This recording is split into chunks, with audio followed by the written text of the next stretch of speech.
Hello বন্ধুরা, আজকের lunch থালিতে আছে ভাত, কয়েক টুকরো শশা, মুচমুচে করলা ভাজা, আর আছে বাংলা মাছের ঝাল চচ্চড়ি।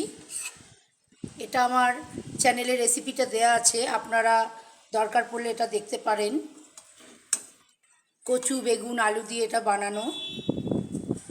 আর আছে টক দই, এটা টক দই দিয়ে মেখে খেতে খুবই ভালো লাগে, আপনারা খেয়ে দেখবেন। টাটা।